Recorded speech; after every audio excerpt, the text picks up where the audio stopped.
Hi, this is Trevor, and it's April 26th, 2014. Finally, we're getting some lovely spring weather here in Winnipeg. It's nice to have my windows open. So you might hear a little bit of traffic noise in the background.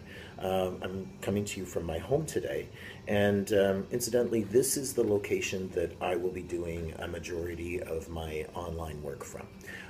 I'm still available and predominantly available for in-person appointments, and there's information about that on my website at trevorsense.com.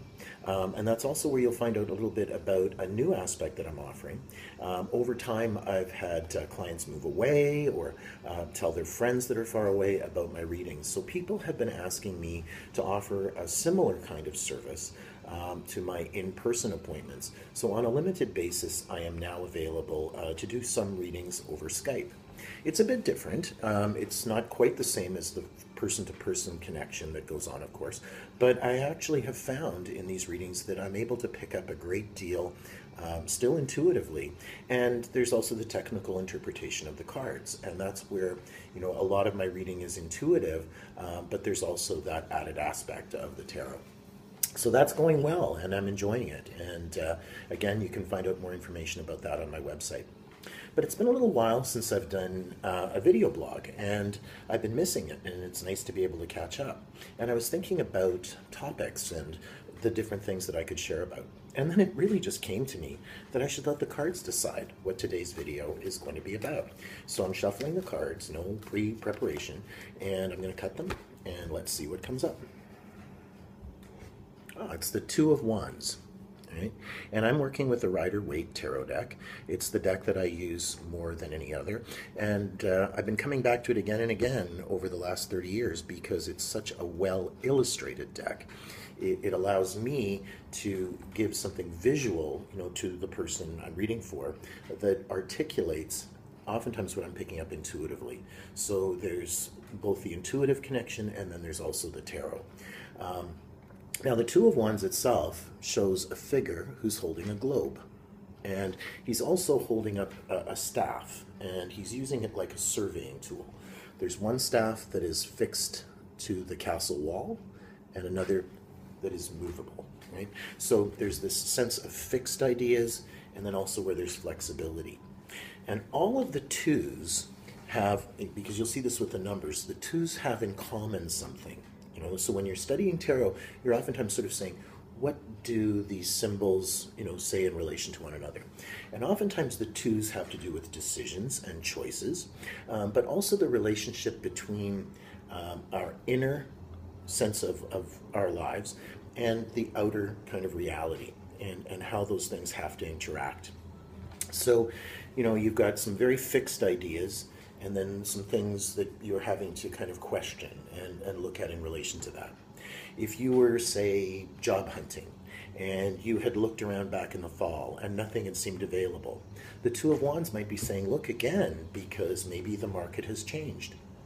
You know, something interesting about the globe, I used to work in a secondhand bookstore.